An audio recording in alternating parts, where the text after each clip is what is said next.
You're listening to the AV-IT Amplifier. Each week, we'll feature voices and ideas that need to be amplified in the higher education and pro-AV IT communities. This show is brought to you by higheredav.com. And now here's your host, Ryan Gray.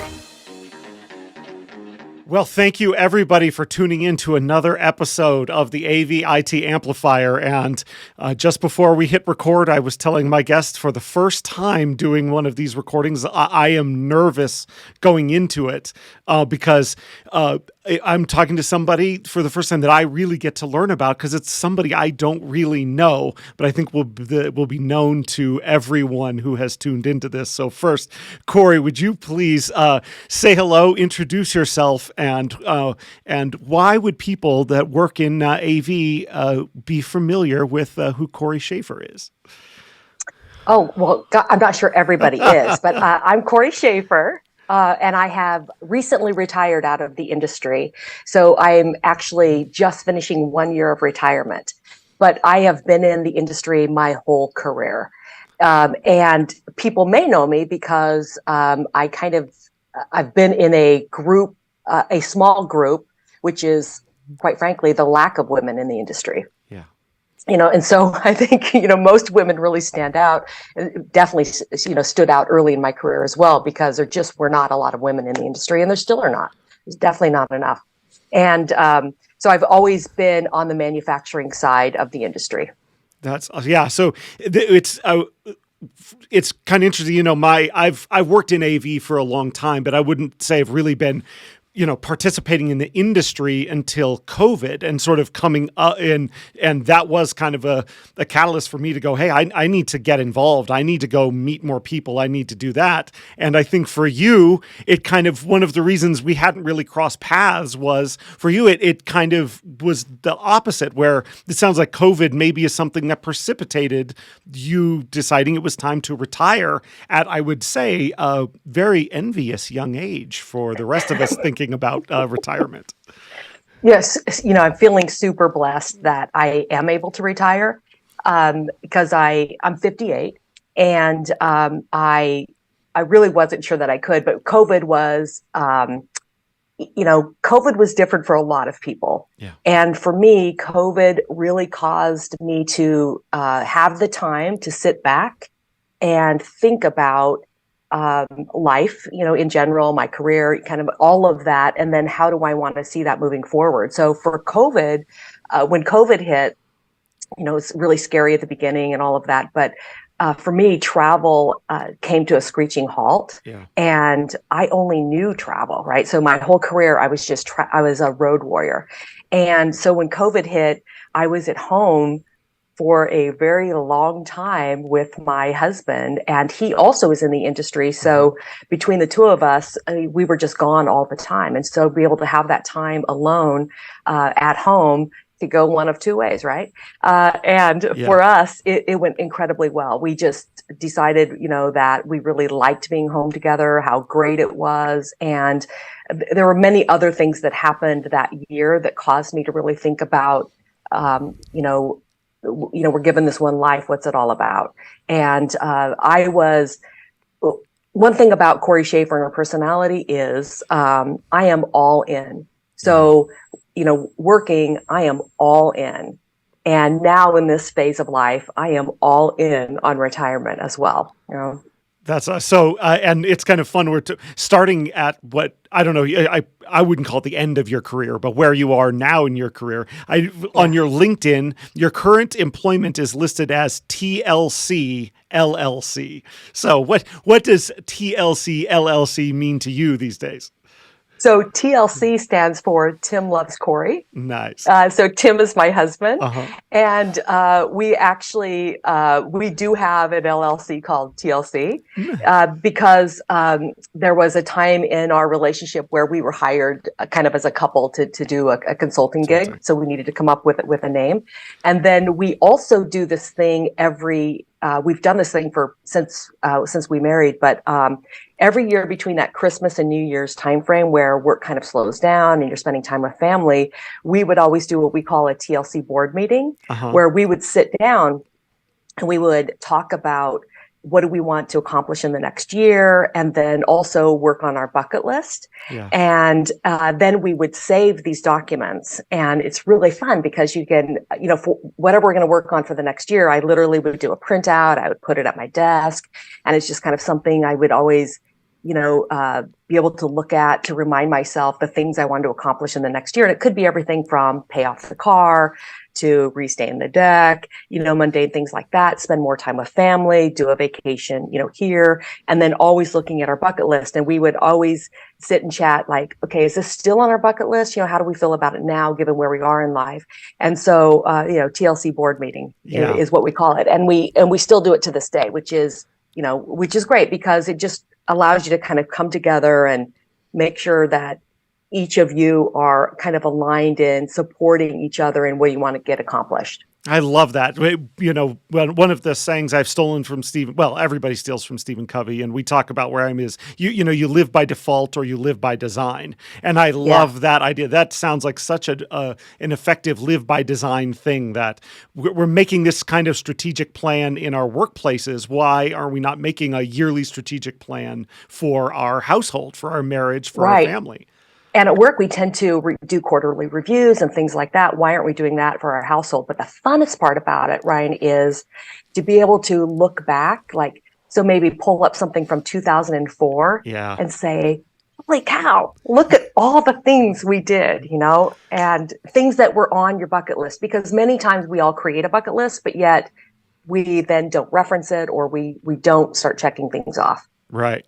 I love that. Okay, so when you say you're talking about looking back and let's go back then to the beginning. Would you say what would you call how you started in AV or started in the industry? Obviously, kind of the founding of Listen has got to be a huge benchmark, but when would you say this is when I knew I was going to be in the AV industry? So it was in the mid 80s, and I fell into a company that was in the industry, and it's a company now known as Clear One. Yeah. And I was just looking for a job because I was putting myself through college, and I fell into it, and I just loved it. And I started in this company at an entry-level position in marketing. I was in school in marketing thinking that's what I wanted to do. And what was great is I was able to do marketing for this company. And what I learned is that I wasn't very good at it. And I actually did not like it. Yeah. And I'm a personality that if you don't love it, don't do it. You're all in. And because I am all in. And so if I don't love it, I love the company, but I knew I wasn't really good at what I was doing. And so I looked at other opportunities within the company. So I started entry level. And by the time I married Tim, I was running a complete business unit, P&L and all of that. And it was such a great experience because I just learned my way up. So I really worked through multiple positions, et cetera, and really learned about, P&L statements and, and all of that. And then I left there. It was based in Salt Lake City. And so I left there. My husband was in the LA area. So I moved to LA. And so I was probably the first remote employee that company ever had. And, these were days when we didn't have Zoom, right? And Teams and, and all of this. So, but I worked so much harder because I was the first employee to be remote, and I wanted to make sure that they knew that I really was working, et cetera. And, but what I learned through that experience is, being the first remote employee, being in a new city, a new relationship, just so many things happened. I just, thought, I got to get out. I felt like the UPS guy saw me in my robe every day. Right. And, maybe I should shower. I was just kind of one of those just in this office, just constantly working. So I knew for me that I needed, to do something else. And around that time, a couple of people that I used to work with, we talked about starting Listen Technologies. And so, I'll just fall into it, into that. And so I started this company with a couple of guys that I worked with and I knew very well. And I wasn't going to do it actually at first. And because you need money to do this, right? So, and I had just moved in this house, and I'm, married to this great guy and everything, but I'm very independent and our finances were separate, and so I talked to my husband about it, and I said, I would need to take out a HELOC on our house, and I was going to take all of my 401k money, which I'm going to back up. Yeah. If there's any advice I can give anyone starting out, if your company offers a 401k, do it, even though you can't afford it. Like at the time I started 401k, I was living paycheck to paycheck, but I did it anyway. Yeah. And especially when your company doesn't match, et cetera. So it's kind of the get rich slow scheme. And I did that, which allowed me to take this large chunk of money along with a HELOC, dip it into this, company, and, really have something to start with. And then be able to, pay that back, et cetera. So that served me very well. But when I did listen with these guys, we kind of were thinking about all the things we did before. And in those days, we were strong in the broadcast industry. We knew the teleconferencing vertical very well.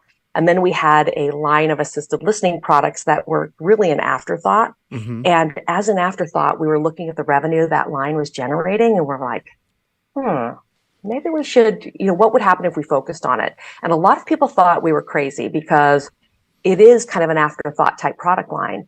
But again, I'm an all in, and I had great passion for it. And I felt like, how many times do we have the opportunity to create something that's better, do something that is required by law? So that's kind of helping you in the market. And then you're actually helping people as well.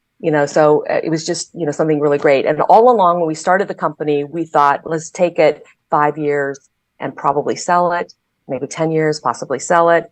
And as we got into 5 years, we kind of, were we ready? And I just looked at them and said, no, I mean, we're finally making some money, and, we're finally getting started. I'm just not ready. And at 10 years, I felt the same way. Mm-hmm. And then at 15 years, I felt like this is great. And it really, it was a great experience. But I was just ready for something else. I wanted a third act, Yeah. So I decided, to sit them down and say, hey, in about a year, I want to step out.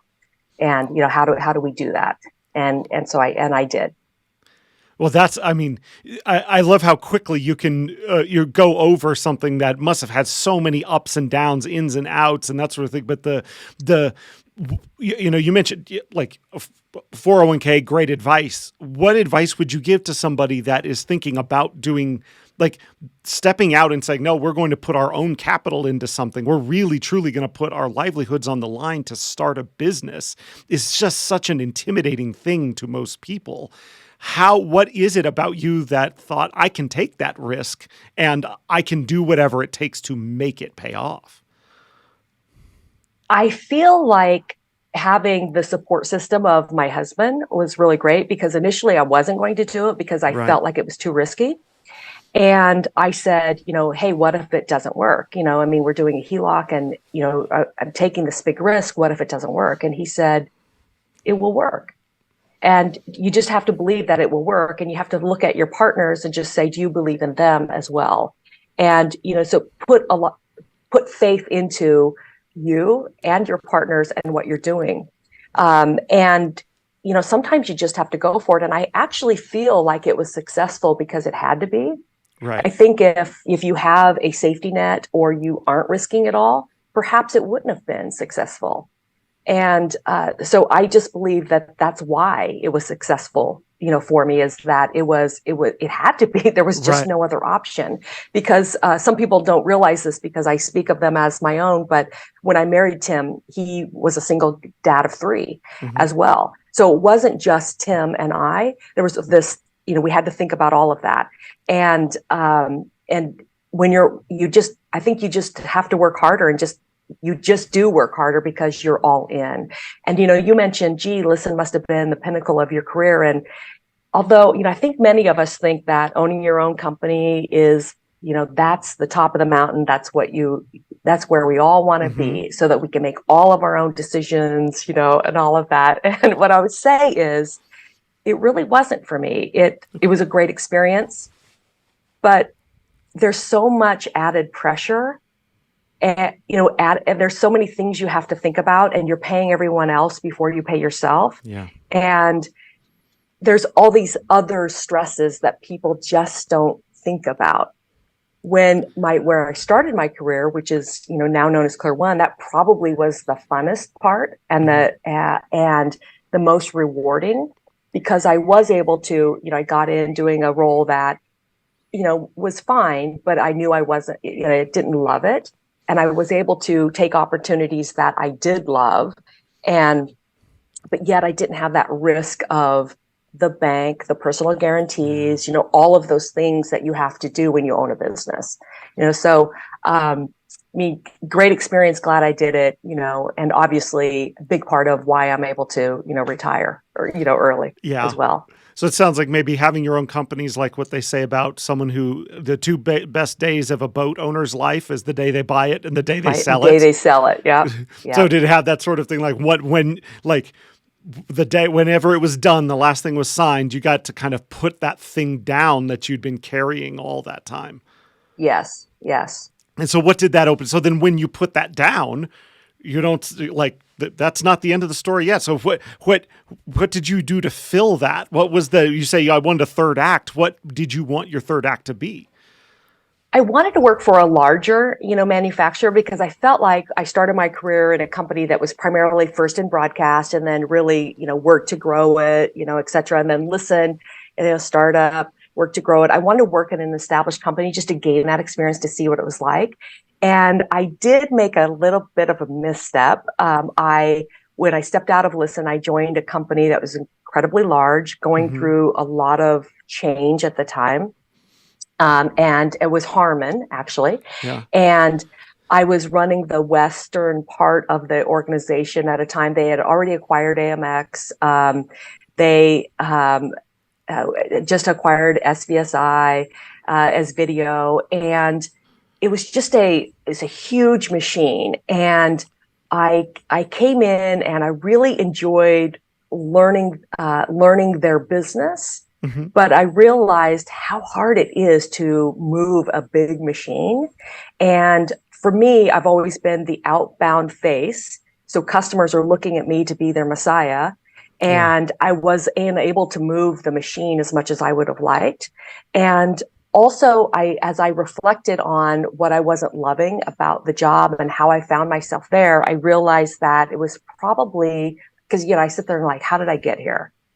And it was ego. It was all ego. I was courted by, one of the high up execs. He was very charismatic.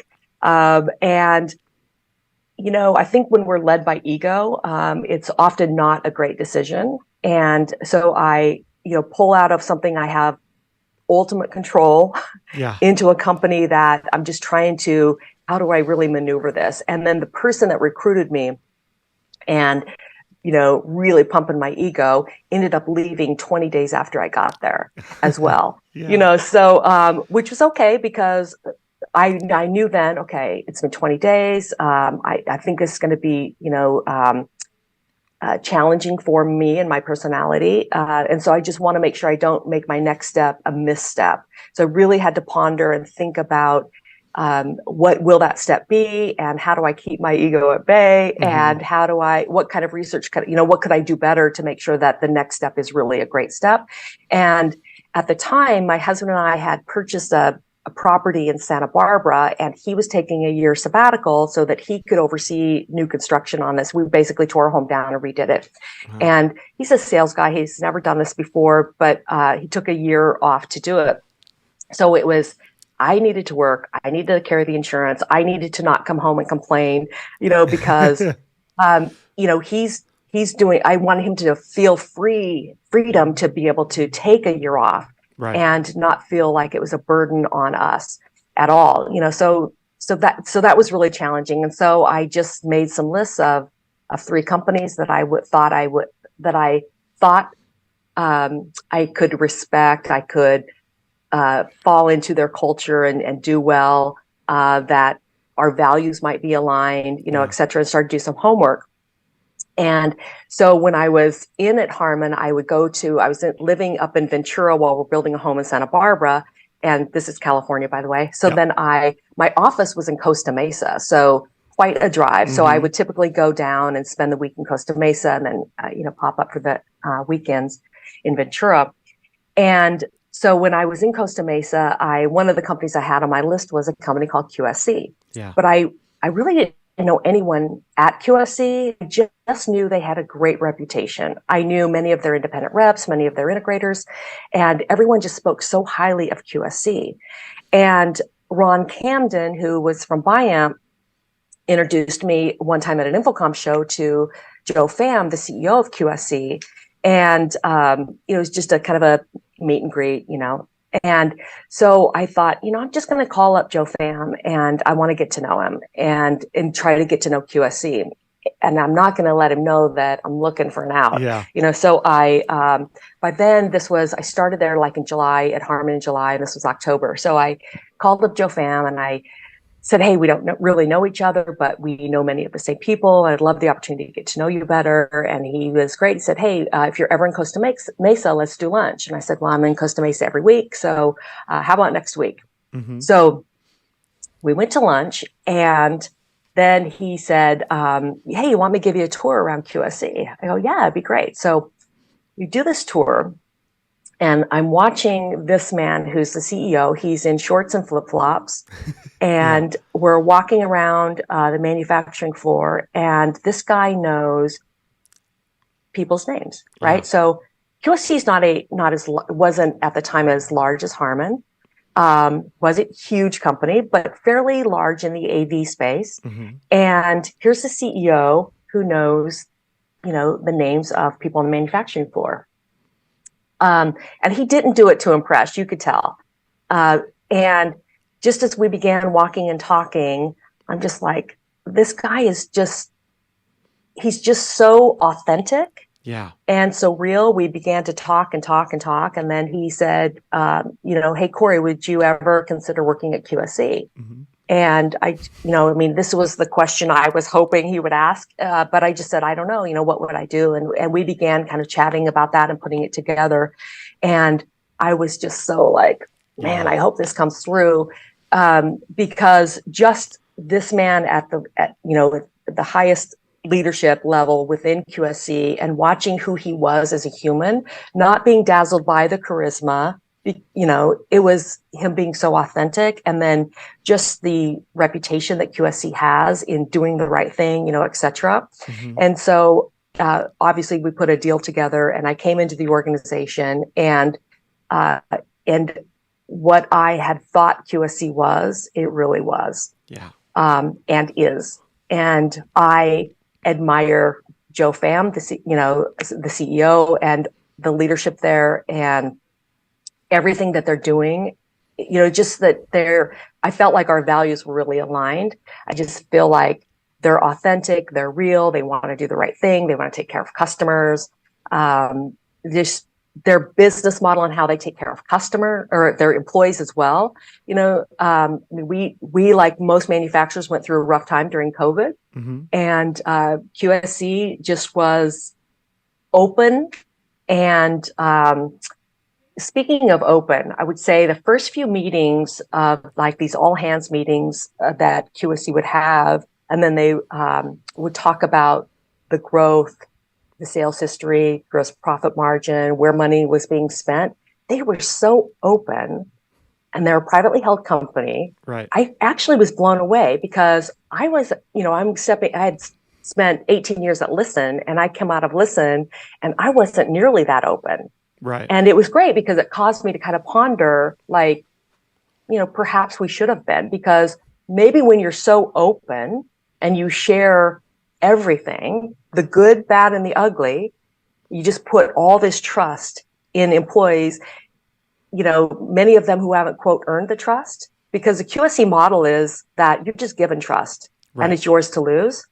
But they just, from the get-go, completely open and just, trusting that you won't share this information outside of these doors, but willing to just open the books and show everything. Wow. I was just couldn't believe it.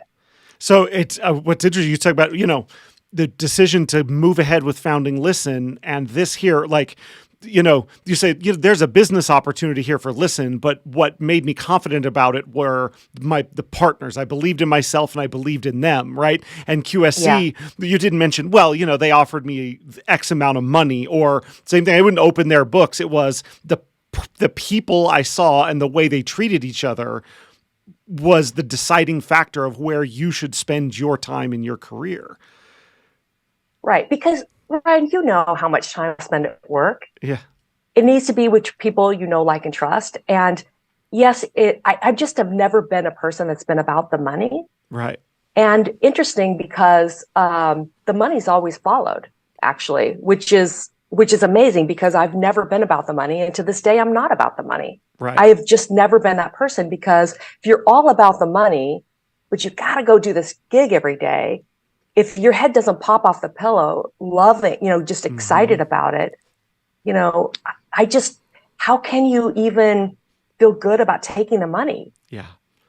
I don't know. I just love that perspective. I just love it because there are so many people who work every day in a place they feel like, this is where it's easier to stay. It's easier to do whatever, or money keeps them there, or change seems difficult. And I've heard the same story. People who chase the money actually rarely get it because it's hard to stick it out in the long term. And even to your point, like, if someone comes in and rolls up a truck, they appeal to your ego, they do the thing. But where does true success come from? And like you said, where did the true money come from? It comes from saying, this is what I want. This is the person I want to be. And I love how you said it. And these things match my values. By finding somewhere where your values align with the culture, then the rest of it takes care of itself. It does, but I am going to back a little bit. So it did later in my career, but I would say early in my career, it didn't. Meaning, I started entry level, so therefore making entry level money. I began taking new opportunities, et cetera. And I wasn't focused on money. And so money really never came up. And then in those early days, I had a competitor call me and ask if I would entertain, coming to work for them. Mm-hmm. And I was all, excited and nervous and not sure I should do it. And then I decided, hey, what do I have to lose? Let me go ahead and just interview. Worst that can happen is I'm going to learn about my competition, from a little bit from the inside. So why not go do it? And I was based in Salt Lake City at the time, and this company was on the East Coast. So they, I have to take some PTO days, and they fly me out, and they put me in this amazing hotel, and I have this great interview experience with them, and they do present me with an offer. And Ryan, it's about double what I'm making at the time. Okay. Right. But I didn't really want to leave because I loved the environment I was in. Right. And so I was young and dumb, and I just didn't know this corporate culture thing. So I get this offer, and of course I'm flattered by it. But I just don't want to leave. So I'm thinking, okay, what are you going to do? So I so I get time with the CEO, and I get in his office and I just confess. I say, look, I took some days off. Here's what I did. They've given me this amazing offer. And but I really don't want to leave. And he said, well, we don't want you to leave. What would it take to keep you here? And I said, match the offer. Right. And he did without hesitation. So I end up leaving, and I call my boyfriend. And I'm ecstatic about this. Yeah. And then I got pissed off because I was worth that. Yeah. But it took that, another company to offer it to me. And then without hesitation like that, he didn't have to talk to anyone else. He didn't say, hey, there was no hoops I needed to jump through to get that. It was like that.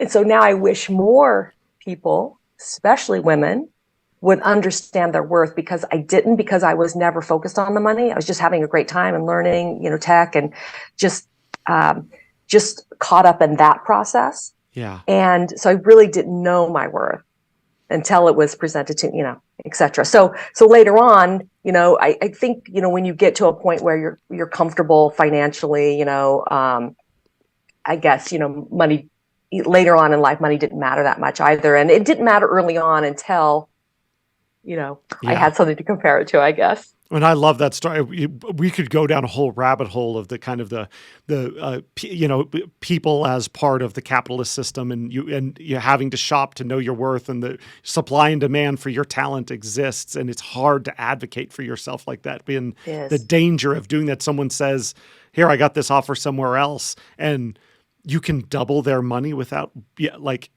you scream louder, "We were undervaluing you before," rather than, make sure you're showing the value that you can to your people. I love that as an ongoing challenge. It really, I got mad about it, but if you think about it from his perspective, it probably was, if she's willing to work for this, why wouldn't we? Right. Also, right? Yeah. So it's, running businesses is fun. That's a whole thing. Okay. Right. So running businesses is now something that you're out of doing. So in retirement, from talking, you don't sound like a sit in a rocking chair all day. I doubt it. Don't sound like a watch soap operas kind of retirement type person. What are you doing with retirement? What organizations are you involved in? Like what have you chosen to do now with what maybe is Act 4 of your career? Yeah. So I made the decision when I was going to retire that I didn't want to make any commitments for at least 2 years, because all I've known is work throughout my life. And I just didn't want a commitment to any organization, et cetera. Yeah. However, my last Infocom show, saying my goodbyes, et cetera, I began chatting with these women that started Wave It, the women in AV and IT. And I knew then my commitment to myself, which is I'm not going to get involved in anything for at least 2 years. Why? Because I know myself. I'm all in. And I want to be able to enjoy retirement and try to find out what it is I want to do. I want to take a couple of years to do that. And so chatting with these women at Infocom, I just believe in this cause so much that we came up with, okay, I'll help, but only as an advisor to the board. So that is the one organization that I've chosen to be an advisor, and with the communication that I won't be on every board meeting. I'm not going to be tied down with it. And that has been great, because what I've been doing is traveling a ton. And seems odd because I traveled so much in my career that this would be crazy, but it's so much nicer when it's, when it's not a business trip.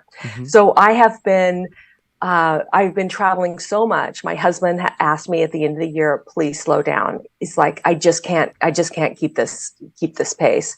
And I said, it's okay, because you don't ski and I ski. So we're about to enter Q1 and I'm just going to do a ton of skiing, so, then he could take kind of a pause. So I've just been traveling a ton. So I grew up in Montana on a cattle ranch. So, my first couple of weeks of retirement, I went back home to see my parents, and I helped my dad bring in the hay. So, bale the hay and do that, and be able to do it without feeling rushed that I had to get back for a call, et cetera, just having the time to do that. Then my husband and I, with some family and friends, we went to Tanzania, Africa we went on a safari. And then from there, then later we went to Scotland, we went to England. We spent November in Hawaii. I spent the winter skiing as much as possible. So it's just been catching up with family and friends and doing a ton of travel. I would say that all of the travel has been with family and or friends, and it's been great. That's awesome. Well, it's amazing how fast a half hour goes. Obviously not enough to delve into everything that you've done. I feel like there's probably story upon story upon story to tell, and maybe we'll figure out how to get those stories out of you. But I'll just I'm probably not the first to say that when that 2 years is up, we'll be watching what you choose to make Act 5 then of this, because you're like I said, this is the longest conversation we've ever had, and your reputation, as much as you chose things in your career based upon kind of QSC, the reputation, your reputation in the industry precedes you, and it is so cool to hear a little bit of the history of how you grew in this industry at a time, when you had to make your own way, you had to make your own decisions and do those things. I just appreciate so much getting to hear that story and what an overview of the story, and be able to now figure out how to start to pull some lessons. I feel like I've been talking a long time now, but I think maybe you've got a book in your a memoir that you could go through in there that might help a lot of people, because I've been jotting down notes here, just so you know. Oh, okay. Got it. That's all. Cory, thank you so much for spending time and giving us a little retrospective of yourself and sharing not just what you've done, but sort of why you chose to do it. Well, thank you. And thank you for all that you're doing in this podcast. I think it's unique, from other podcasts in the industry. And I think you're doing a great job. Well, thank you very much. Thank you for listening to the AV IT Amplifier. Tune in next week for more with today's guest. It'll be great, or your money back. Your host has been Ryan Gray. He's on the tweeters at Ryan_A_Gray, or find him on LinkedIn to connect. Please subscribe and give the show a rating and review wherever you get your podcasts. This show is brought to you by higheredav.com. The views expressed here are not necessarily those of our respective institutions, employers, or sponsors. Everyone hang in there, go easy, and we'll be back next week.